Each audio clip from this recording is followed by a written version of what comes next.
I know that my hair looks very scrangly. Once again, I just got out of the shower. I really gotta stop showering like 30 minutes before I make these videos, because then my hair will actually look good in one of these videos for once. But anyways, that's not the point of today's video. No, instead, today's video is about ranking the 5 RPGs I have played. Now, you know, some of these RPGs are good, some of them are bad, some of them are okay. Now, these are just my opinions. If I say something that I don't like about this system and you love it, cool, that's great. Everyone has their own opinions. These are just my personal opinions. Coming in last place, we have Call of Cthulhu. I have only ever played one session of Call of Cthulhu, and I was miserable the entire time. Unlike 5th edition and most TTRPGs that you've probably heard about that are D20 based, Call of Cthulhu is instead D100 based. Call of Cthulhu is a roll under system, so anytime you go to roll a skill check, you roll your 2 percentile dice and then try to get under your modifier. The closer you get to your score, the better. The further away it is, the worse.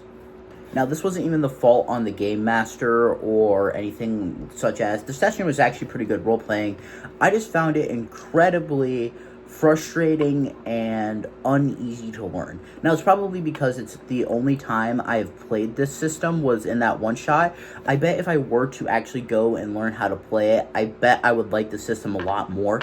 But as of now, I'm putting Call of Cthulhu in my 5th slot because I just didn't really like the gameplay.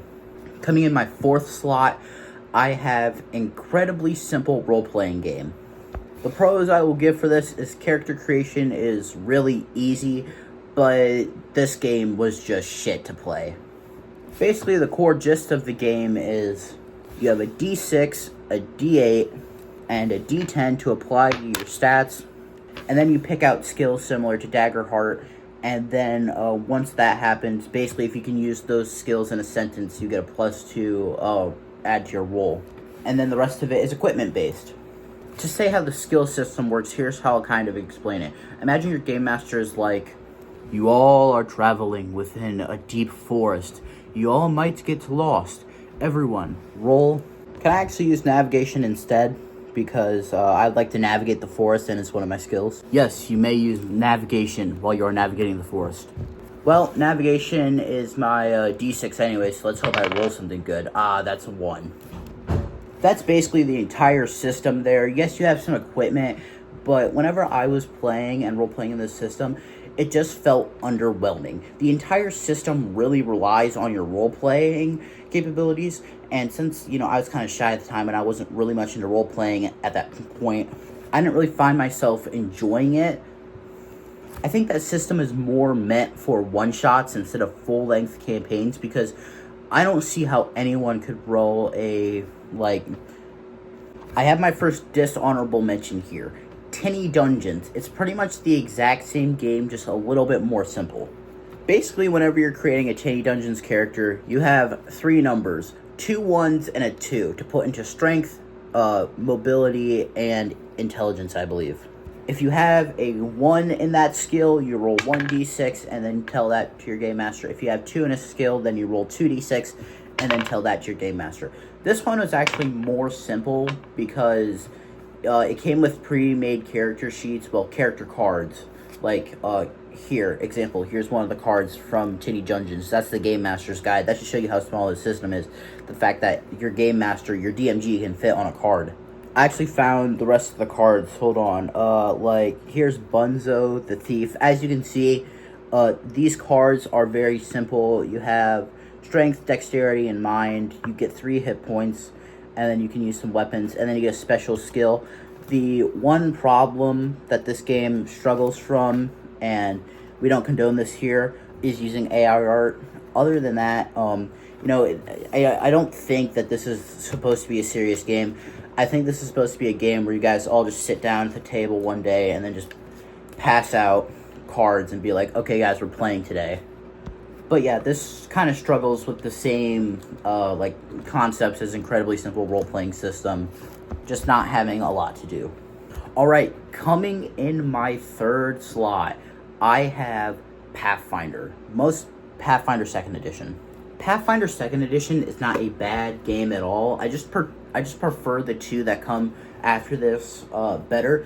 My main critique with Pathfinder is that it is hard to learn, easy to play. Once you kind of learn how to play it, it's not much more complicated than other systems that I'm going to talk about later. From this point forward, like, these rankings are going to be less negative. I really liked Pathfinder.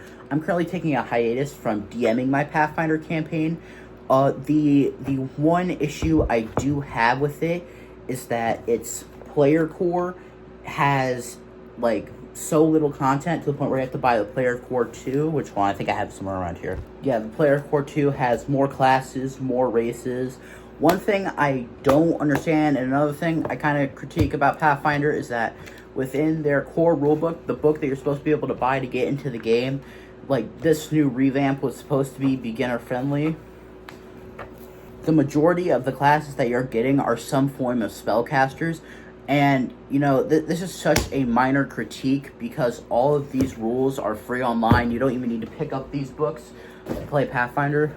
What I've heard from my players is that we are not going to continue playing Pathfinder after this campaign wraps up.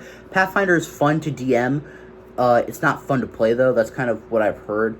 And, you know, I'm fine with that. I like the health of my group over the game system that we're playing. Some of y'all might be saying, oh, well, Derek, you've been complaining about how powerful D&D characters are, but Pathfinder characters are, like, twice as powerful at level 1, and they get more and more powerful as the game goes on. My counter to that is that the monsters are actually balanced within Pathfinder, unlike D&D. Alright, coming in my level 2 slot, I have Shadowdark. I've only ever ran 2 sessions of Shadowdark before, but oh my goodness, were they amazing. Shadowheart fixed everything that D&D could not. The entire, like, basis of Shadowheart is taking 5th edition and taking the OSR, which stands for Old School Rules, and smashing them together and basically creating this perfect byproduct.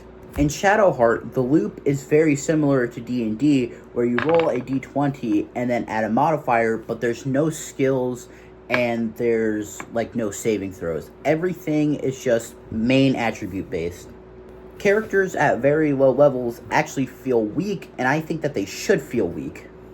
A great example is magic users and thieves at level 1 have a d4 hit dice. That meaning that at level 1, you can have a minimum of 1 hit point. Clerics have a d6 and fighters have a d8. I feel like that this is pretty balanced. When I get around to eventually creating my own system or creating a rules expansion for D&D, I'm going to take a lot of inspiration from Shadowdark, which means that we are going into my number 1 slot, which everyone already knows what it is. Ah, yes, the best system I have ever played, Brutal. No, of course I'm kidding. It's 5th edition, I don't get how anyone could ever play this. You have to roll, like, I think close to, like, 500, 600 dice to make a character in that game. Get out of here. 5th edition is the game I have DM'd for most, is the game I own the most content for most. There's not really much to say about it. My one complaint about 5th edition before is that characters have too much health. Other than that, though, I find it extremely easy to prep for 5th edition. I find it easy to use the magic items for 5th edition. Spells, all that stuff is laid out perfectly. I really like 5th edition. 5th edition is such a good system that even if I am prepping for a different game, I still use the Dungeon Master's Guide to help prep for it. Because there are just so many good tables in here that I love using. So yeah, I know that this one was kind of anticlimactic, but there's my top 5 RPGs.